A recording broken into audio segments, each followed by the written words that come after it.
again, I haven't done one of these streams in a while.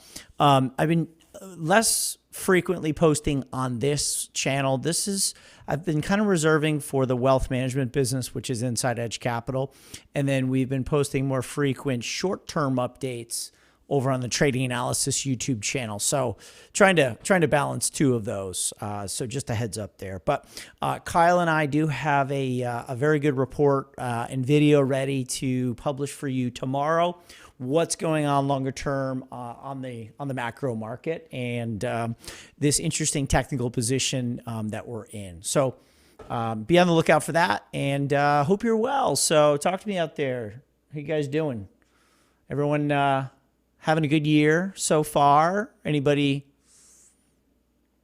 sort of out of position? Anybody feel like they're missing the boat? Anybody getting ready to short? Let me know what you're thinking there. So, one of the things that I just wanted to bring up, and I haven't done a live stream in a while, in a few minutes before I got to go up and kiss the kids goodnight. But I just wanted to talk about this idea of market leadership. I got an interesting email from a customer who's like, Todd, forget about all the fundamental stuff and just trade what you see. And if you've been following anything that we're doing, I would say that we had a really good 2023 by basically buying the market in early 23 and really at the end of 22 when everybody was very, very fearful. Okay. And, I had some shorts on, I had some hedges on, and in the wealth management as well as my own personal account. And we did move out of those in the first quarter of 23 and enjoyed a really nice 2023 and a very good start to the year. So, I find this market really interesting and very confusing at the same time. The saying that I'm kind of trying to drive home with my team at Trade Analysis, as well as my team at Inside Edge and people who will follow along in our work is, I can't remember a time I've been so short-term bullish, so aggressively bullish, but medium and longer-term concerned, right? And there's multiple reasons why I am concerned for the market longer term. And I'll go through those in just a sec, but I just wanted to tell you, I think as traders, it's hard. I don't know if it's me or if it's as I'm getting older as a trader, but I don't find myself fitting in a bucket I don't find myself being set as one kind of trader. I'm not a technical trader. I'm not a fundamental trader. I'm not a macro trader. My career as a trader has evolved. And let me kind of take you from the beginning and just give you a really quick overview of how I started trading and where in the bits and pieces of each stage of my trading life into where I am today. And then we'll circle back into, where I see the markets and why. A video that I put out today was it's a big bullish mess out there. And it's a really, really interesting time. And again, I'm going to sort of talk to the conclusion first, and then I'll go back and tell you the story. I don't know what's going on here. And it's taken me a long time professionally to develop the courage to say that, especially as I run a research business where people pay me monthly. And I used to, be scared to death of putting on a losing trade, let alone saying to my paying subscribers, I have no idea what's going on, or my investors, I don't know what's going on in this market. Now I've realized as my EQ and my emotional intelligence in me knowing myself, my strengths and my weaknesses as an investor and trader. I'm very comfortable saying that right now. I'm not sure. And this is a market where everybody's looking for someone to have the answers. But I'll tell you what, you are not looking for someone who says, I know what's going to happen tomorrow. That's bullshit. They don't know what's going to happen tomorrow. You want someone who's comfortable sitting in front of you and saying, I'm smart enough to know I'm not smart enough to know exactly what the future holds. And there are cross currents happening in the market right now. I'm thoroughly enjoying this rally. But I am concerned, okay? And the concept that we're talking about is leadership. See, Colorado Paul, carve or starve. What does that mean? I love where you're going with that. Hey, from Argentina, what's up? Crude's useless right now, Brady, but we'll come back to that. And gold, let's talk about gold. Okay, so let me just tell you this story. I started trading in college, right? I was day trading on my E-Trade internet connection. I had a couple $1,000 in an E-Trade account, and I was is in and out of stocks. I got my first job as a professional trader in San Diego at 21. I guess I was out at 22 years old, right? So we were scalping or short-term day trading New York Stock Exchange listed stocks, and it was a great first. It was a great first experience into professional trading because I was living in San Diego. My parents did give me a car after college. It wound up getting stolen when I was surfing in Tourmaline. I was talking to a girl. We were actually going to go have lunch, and I put my car keys on top of my wheel or my car. So you don't want to bring your keys out when you're surfing. The car got stolen. Anyways, I don't know what the point of that is. So I didn't have any money in California. So I was living on an In-N-Out burger and living on 50% profits from the house that was prop trade. But the point of that is the way they traded is we would listen to the floor of the Chicago Mercantile Exchange where they traded the S&P futures. And a guy named Ben Lichtenstein would call out the action as futures contracts are being bought and sold on the floor. So, if there's institutional buying, that's called paper, is on the bid. They're trading against the locals. Those are the guys who fill orders back and forth and sort of just work with the institutional traders. We'd hear where the big futures pit was going. And this is on like 1 minute charts.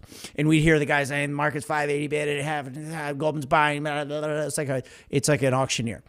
And we would be trading New York Stock Exchange listed stocks. Now, the reason we would trade New York Stock Exchange is because the specialist was setting the bid-ask spread. And if the S&P futures were bid and there was paper or institutional buying behind it, sometimes it took the specialist a little while to readjust his market. If the futures are here and then the New York Stock Exchange were trading Home Depot, for example, and the bid was 5 cents by 10 cents, 5 bid and 10 up, the futures are ticking up and the guy hasn't readjusted his market. We take as much of the stock at 10 cents as we can, and then when he readjusts the market, we'll give him the stock. So the point of that story is when I was really, really young, I was learning on short-term markets to identify market leadership, and those are the S&P futures, and then trade the market that is correlated but is following behind it. So I traded that way from 01, 02, 03. 03, the market got rocked with WorldCom and Enron. If you're old enough, you'll remember that. And I made some pretty good money there, but I knew day trading wasn't forever going to be me.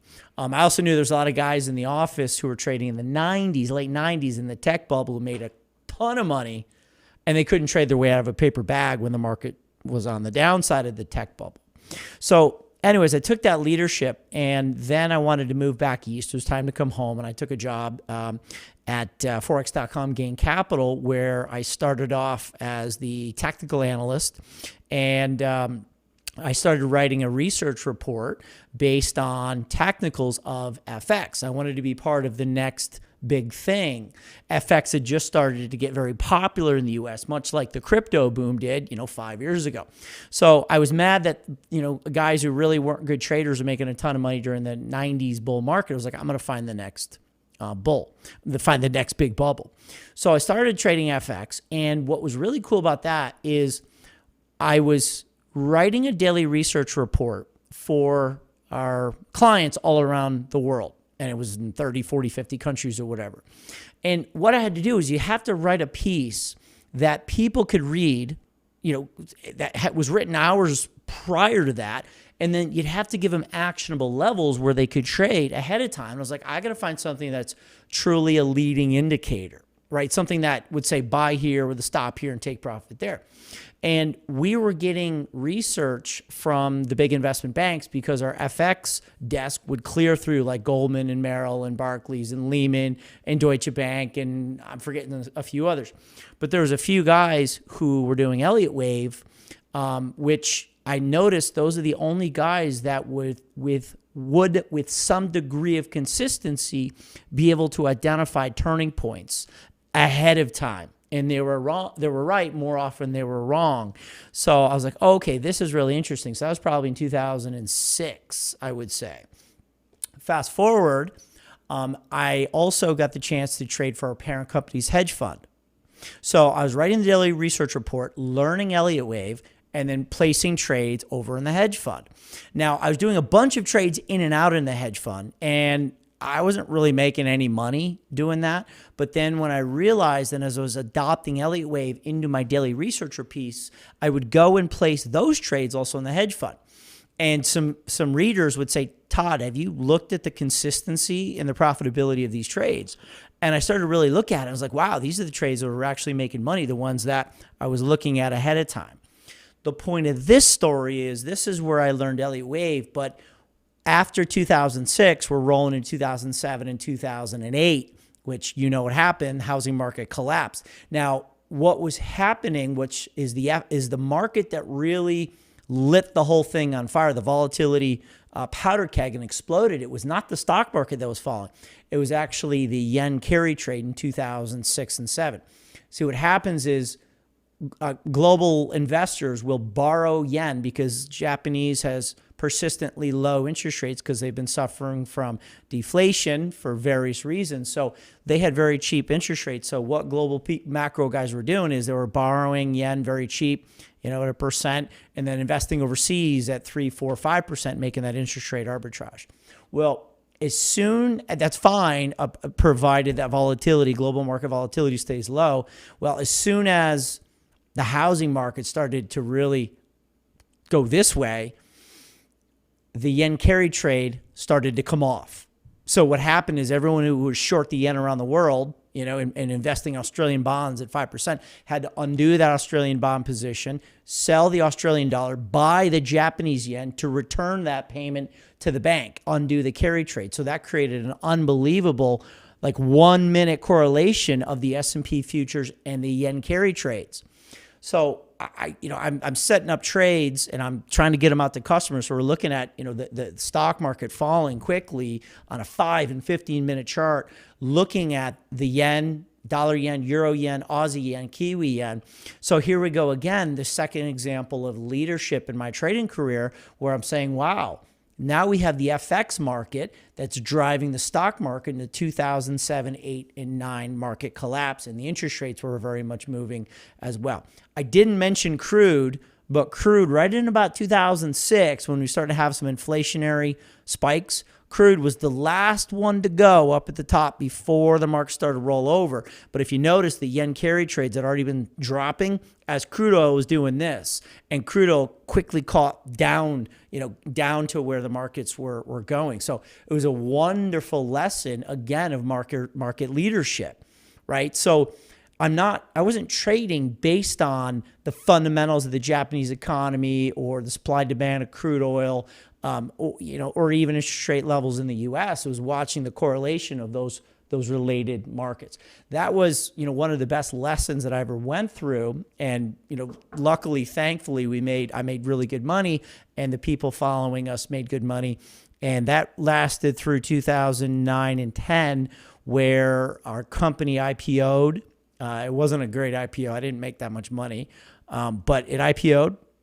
And I had the opportunity and a good following on Twitter. I was really early on Twitter. I haven't done much at all with it lately. But that's when I went out on my own into the trading world. So the point, I guess what I'm saying is, as I've developed out on my own since 2010 in the research business, I guess it's, holy cow, 2024. I've been doing the research business for 14 years now. I started as a technical guy, and I always want to know if there's market leadership. And I think from those two lessons, those two important moments in my life as a trader, it's something that's always stuck with me. And I think I'll forever be a technical trader. But you want to identify leadership, or you want to identify confirming markets that right now are trading with your market. Okay, now, fast forward as I'm getting older, my time frames as a trader have gone from 1 minute day trading in San Diego to, 1 day swing trades in the FX market during the GFC to 2010, 11, and 12. I was still doing some FX, but then started moving to stock options because I was originally a stock trader way back. And then, then CNBC started doing a lot with me in 2011 or 12. I got my first contract with them, I think, in 11. I've had 3 or 4 3-year contracts with them now, talking technicals. And as I'm getting older, my time frame has increased. My holding time periods have increased because I firmly believe that the bigger money is made by riding longer term trends and having confirmation and having confidence in your positions to ride longer term trends. I think that's where the big money is made. So I'm a little different perhaps than most of my followers or investors, where most of my followers, I think, started out with 401k plans, long-term investments, and as they get into our trading world, they shrink their time frame a little bit. I'm a little different. I started very small, and I'm getting bigger and bigger and bigger as I get older. So, that kind of brings me to where my point is. Oh, nice, John. E-Trading College. That's awesome. Yeah, that's really cool. I get a quick story on that one. And this is obviously not formal. And I'll answer your question, Raul. Am I bearish? I'll answer that question. So I'm in Saratoga Springs right now. I was living in California. I was living in New York City, but I grew up here. When I was day trading during college in the summer, we had the AOL dial-up modem where you literally have to plug your phone in to get on the internet. I traded like every day for, I don't know, a month or month and a half before we got the phone bill, and we didn't realize it was long distance. My mom was pissed off at me. It was the biggest phone bill they'd ever gotten. So that's how far the internet has come. So anyways, back to where we are now, part of this, the reason for doing this live stream is, again, I got an interesting email and the guy who, I know is like, forget about all the fundamental fluff, forget about all this other stuff and just look at the indexes. We're going significantly higher. And listen, I caught a lot of flack in the end of 22 and the first part of 23 for being bullish on the market. I was very much in the minority, and I had my reasons. And I think the reasons were, the Elliott wave count, which I'm a big fan of. Yes, Elliott is incredibly subjective, but all analysis is subjective. What analysis is not subjective? A trend line. You pull back to a trend line. What are you supposed to do? You're supposed to buy it, or you expect it to break and short it? A moving average. What are you supposed to do? Interest rates going up. Is that good for the economy in the stock market, or is it bad for the economy in the stock market? A yield curve right now that has been inverted for the longest in who knows how long. Market's up a whole bunch on it. Tell me what is not subjective. It's all subjective. So I get very defensive when people say Elliott wave's no good because the count's always changing. Dude, analysts are changing their mind all the time on company outlooks. And they're changing their upgrade or downgrades after the stock has already moved a whole bunch. Don't give me this crap, right? It's all subjective. So the idea is you have to use as many different things that you're comfortable and you have competency on to formulate an assessment of where the market is. And then based on our limited ability to foretell the future, we have to have high EQ to know that, all right, I'm going to fully assess the now. I'm not going to stress about worrying about the future, but I'm going to fully control my process, myself. I'm going to control the now. Your job as a trader is to exploit the emotional masses while controlling your own emotions. So the email that I got, it which kind of triggered this, I forget all the fluff. Well, tell you what, back in 22, early 23, late 22, there's a few different wave counts, and Elliott wave is certainly subjective. And I could see the bearish side, but I could also see the bullish side. But the leadership examples that I've given you now twice, we saw the 10-year yield start to top out. We saw the FX market, which dollar generally is correlated to yields, start to top out. We had several different underlying, things going on in the economy. I don't fully remember. I'm not fully prepared for this, but there were things developing on the fundamental basis and also in the short and long-term yield curve that was starting to suggest that people were saying we're going to recession, sell stocks. There was enough going on there. Further, okay, the latest tool that I've added to my arsenal over the last 3 to 4 years, which it's the most significant thing I've added, is relative rotation. Looking at the end of 22 and 23, looking at growth, the Vanguard Growth ETF, rotating into monthly leading quadrant as the value stocks are rotating out. So, we had clarity from the interest rates. We had rotation of growth stocks moving in, which 22 growth stocks got crushed as value was up because interest rates and inflation were ripping. Well, we started to see a rotation and a move back into growth. So there was several fundamental reasons why I said, you know what, I'm going to lean more towards the bullish side. I took off. We had short hedges in the wealth management. I had cash. I had like 16% cash. Maybe I can show you that chart tomorrow in the report we put out here in this channel. But I took the cash off. I took the shorts off. It took until about March or April of 23 for me to get almost fully long, and then we've enjoyed the entire move up. So here we are now, and the market, from an Elliott wave point of view, and I'll show you this in the report tomorrow, has traced out 5 waves from the late 22 low. And a 5-wave move in Elliott usually suggests that we're going to need a 3-wave correction. The interest rate situation has become much better. The yield curve is only 20 basis points of inversion. I think we know the Fed is going to cut rates, but I think with the realization that the market is going through and will determine the shape of the pullback here, how deep a pullback is if we're going to get one, is, okay, the market was pricing in 6 rate cuts in 24. Well, they just took the March cut off the table.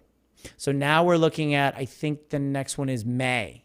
All right. What happens if they keep doing this? What happens if the market goes to a realization that we're only going to cut twice? Maybe it's like a 2018. I think it's 2018 and 19. Maybe they hiked twice before COVID hit. There was sort of like a mid-cycle adjustment. What happens in the market when the market realizes that the 10-year yield is going to stay at 4? It's going to stay at 3.8. It's not going down to 3. That might help shape the depth of the correction. So we have that. Okay. We have the dollar that is holding resistance, which is good. We have the 10-year yield, which is holding resistance, but I'm of the opinion that I don't want the 10-year yield to drop too much down towards 3, because I think that sends the wrong message to the market, right? That bonds are super bid and the Fed's cutting 5 or 6 times, we have serious economic slowdown. Okay, I don't see any pricing pressures reemerging in this market. I could be wrong. Of course I could be wrong. I don't know. GDP, advanced Q4 GDP, 3.3%, and the pricing component was extremely low. Like, we had a huge GDP report, and you're telling me we're going into recession? Like, I think the market is 63 or 4% chance of expected recession. So what I'm saying here is I am thinking about my technical approach to the market. I'm thinking of that 5-wave move up on the NASDAQ. You can see it in Microsoft. You can see it in Amazon. You can see it in NVIDIA. But I'm also thinking at the realization that the markets are still expecting a recession. There's my wife calling me to tell me to come up. I'll be right there, I promise. I'll be right there. I'm just finishing a video. Bye. Sorry. So, back on track. We have clarity on rates. We have a strong economy. I think earnings have been solid so far. And I think so many people who even are still expecting a recession have rushed back into the markets. Like, I'm looking at all these factors and I'm saying the fundamental things and the macro examples that I'm seeing are now widely out of it's known by everyone now. And the market has come extremely, extremely far. I mean, look at semis, right? So I'm nervous now because I'm saying, okay, the offsides positioning is probably worked out. The fundamentals, I think, are pretty strong right now. What's the next catalyst? Unless the earnings are going to be just bonkers in Q4 earnings, unless the earnings are massive, why shouldn't I respect my 5-wave move up? And I understand, listen, it's not like me to be cautious on a market after we break to new all-time highs. That is not like me. But again, I love Elliott Wave. It's super subjective. Everything is. But there is a 5-wave move off the lows. And a lot of the technical community did not like my bullish call in 22 and 23. Now I think a lot of people are getting bullish. And I'm like, the fundamental point of view and market leadership is almost too good right now. It's almost too good. So it's a bullish, the video I put out, it's a bullish mess right now. And I don't know where the market's going. And that's where I started in the beginning of this video. I don't know. And I'm confident to say that to you. I don't know where we're going right now. I'm going to rebalance the wealth management portfolio. I'm watching I haven't watched the market this closely in years. I'm watching so closely, and we may get defensive if the market is going to pull back. Now, the depth of the correction based on the model should be a three-wave correction, maybe 10 to 15%. Okay, so it's not like a collapse.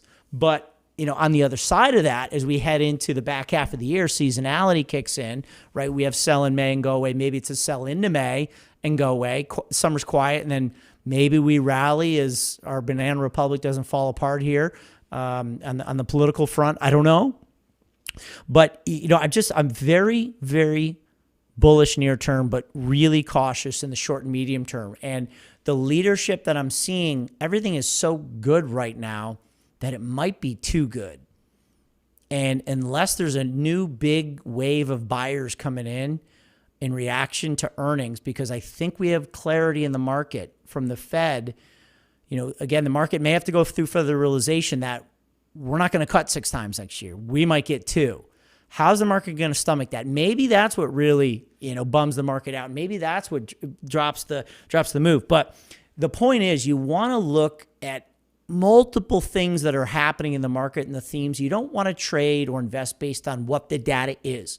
You want to trade based on collective markets, anticipation, interpretation, and reaction to data, to these data points, to rates, to gold, to crude oil, to geopolitical tensions. There's so much happening right now, to the new AI, quantum AI, high processing computing power. There's so many companies laying off workers right now because increased efficiency of technology is inherently deflationary. And yes, unemployment's going to go up. And a lot of people are saying, like in Gunlock, we're just putting something out. Well, we're going to have unemployment go up, and that's going to lead to recession. Well, what happens if unemployment goes up because companies don't need workers anymore because technology is replacing them? That improves the efficiency and the margins and the productivity of companies. So tech is inherently deflationary. So it's really, really interesting right now, and I'm very, very cognizant of trying to protect profits for my investors, which most of my money is in the wealth management. My parents' money is in the wealth management. And obviously my investors' money is as near and dear as my own money and my parents' money. So it's a really interesting time. I don't know what's going on. And let me say something on gold. I was down in the city with JC Peretz, and he did an event with his clients and a bunch of other technical and traders, educators, investors, kind of like what I do. I was just there yesterday, and there's a lot of people who are, I would say, cautious on the market, bullish on gold, and I'm saying, yeah, I'm bullish on gold, but not for the reason that I think the market's going to sell off. We have huge inflation. The conditions in which gold rallies are the same conditions in which stocks, specifically growth stocks, rally. If interest rates stay under control, the dollar is not bid, gold should finally break this freaking 2100 level that's been contained since 2020. The opportunity cost that's been lost in gold is amazing. People being long gold as an investment since 2020, has the markets gone up, it's astounding, right? So I want gold to go up as a macro confirming indicator that stocks will go up. If gold goes down, that probably means the dollar's bid and interest rates are up and the stock market is probably falling. So gold right now is correlated with the stock market. What am I leaving out? All right, let me check comments, questions. Carve or starve. Everything I'm doing, Paul, is I coach my kids at ski racing. We should be at ski racing tonight, but the resort was closed. It's raining. It's all about getting on edge and carving. That's the whole point of Inside Edge Capital. Setting up high, turn, boom, right to the finish line.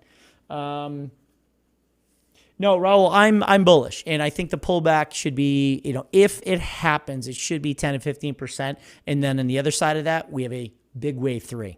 We have a huge rally after this correction. The question is, the sell-off from July into October, was that the sell-off that I'm cautious and looking for now? That's a possibility. Was that the sell-off and we're in a wave 3?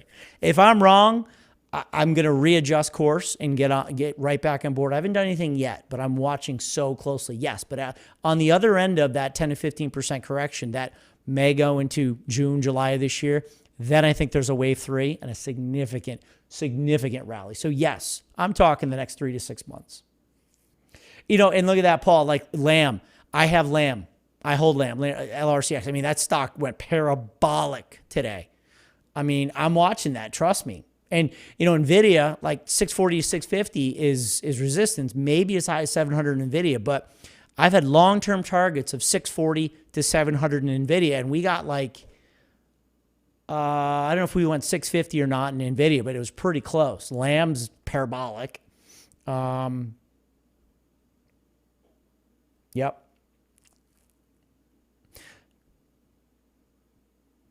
CPI next month will drop big. I mean, Raul, look at the prices index in the GDP today. It was 1.5%. The PCE was 1.7, and the prices index out of GDP today, which was 1.5. On a number, advanced estimate of Q4, it was a 3.3. And I think they were expecting 2.5. Like, inflation is coming off hard. My question is, can they, if we keep dropping as hard as we do in inflation, can they stop it at 2%? That's my question.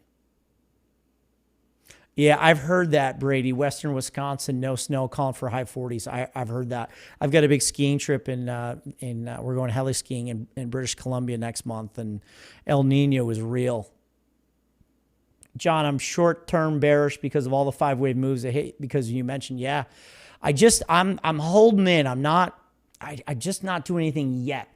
As described in my personal account, I was really, really long in 23. I was like, I think I was like, I don't know, 70% margin. I mean, I think it was trading I don't know, my account was just a cash account of trade for trade analysis, $400,000 or $500,000 account. And no, it was more than that. It was 100%. I was almost at $1 million in long positions. And that's just one account that I'm trading. I'm like, all right, Todd, I got to take this back a little bit. So yeah, I'm still long, but I'm not on margin right now. So it's interesting. So again, I think it's cool to say I don't know. And there's a lot of things that I mentioned. Again, I'm not ever trading based on what the fundamentals are. Am I buying stocks because GDP was up today? No. I want to see as a reaction function where rates go, how the Fed fund futures price in the 5 to 6 cuts, how investors react to it, what the rotation in the market is and value and growth in the 11 sectors that make it up. Like, I want to watch how everyone reacts to the data, interprets the data, anticipates the data. Sometimes, markets have it right. Sometimes they have it wrong. You want to trade the reaction. And I think the more things that you look at that the market is focusing on and you watch the reaction to it, that's good. So that's what I'm saying in the beginning of the video. I can't really pigeonhole myself. I don't know what kind of trader I am. I'm not a technical guy. I'm not a fundamental guy. I'm not an intermarket guy. I'm not a momentum guy. I'm a tape reader. I think that's the point. I learned to read tape when I was a young day trader at 22 years old, living on In-N-Out Burger in California, like just watching my stocks reaction to the S&P futures and how the specialist on the floor of the New York Stock Exchange would set his market in reaction to where the futures were going because they had to trade together, right? So I think that's the point. That was 22, it's 24. So 22 years later, I'm still the same trader. I'm just looking at a lot more things, trading a lot more money, and, taking a much bigger position on the market. And I don't know what's going to happen. I'm watching really closely. And if you have a feeling, please let me know. I could be wrong. I could be cautious. And we could be about to absolutely rip on the upside. It's possible. It's possible. I don't know, but I'm watching very intently and very closely. I'm not overly concerned. I'm not going to lose sleep over it because I'm trading with EQ, which is emotional intelligence, which is you can't really know the future. Your job is to control and assess the now. Make sure you're not being swayed because of a bad position or this or that. Like, as long as you're following your process, you're square up here and you're ready to take whatever comes along, then I think that's all you can do as a trader. So we didn't even talk about the rotation into small caps and specifically small cap growth right now, which is a whole different thing. Another reason why people told me I was wrong. The Russell 2000 small caps aren't rallying, so you got to be wrong, Todd. We're going into a recession. Like, I did a study, like 800 of the 2,000 companies in the Russell 2000 are losers. They're not making money. And some of those are shell companies. Why do all of those guys need to go up in a bull market? With interest rates at 4 or 5%, borrowing costs are now threatening those overly leveraged, fragile, small cap companies. Why do those need to go up? Somebody tell me that. I thought that was the dumbest argument I've ever heard. And there's another reason, because everyone's like, oh, Todd, you can't be right being bullish last year because small caps aren't participating. You know what was participating? Look at the CAF ETF. Look at the high, strong, free cash flow small cap companies. Those freaking things were at all-time highs. So the small cap argument made no sense to me. What? Do you want to be back in a zero interest rate, free money environment where every piece of crap goes up? Is that confirmation to you? That makes no sense to me. No sense.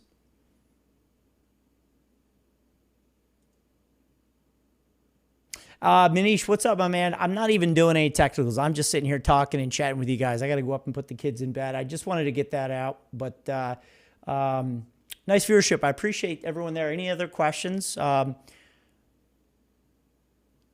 I already went over it too. We have NDX closed today at 17.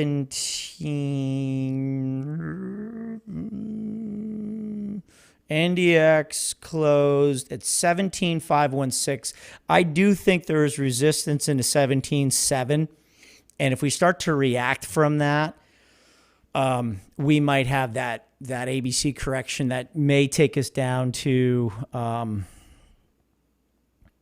potentially back to those July lows.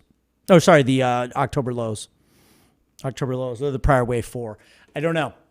But again, was the July to October correction the one that I'm cautioning about now? Did we already have it? And if we just rip up through 17.7 in NASDAQ, and that's going to coincide with 5,000 S&P, my caution is wrong, and we need to get more aggressive on the upside. I don't know. So, all right, I'm going to leave it there. I'm going to go put the kids in bed. Hey, thanks for hanging out. All I hope it was helpful. But look out for a video tomorrow. We're going to put it out on the investor side. And find us at Inside Edge Capital, full service wealth management, as well as trading analysis, full service research. See you guys. Thanks for hanging out.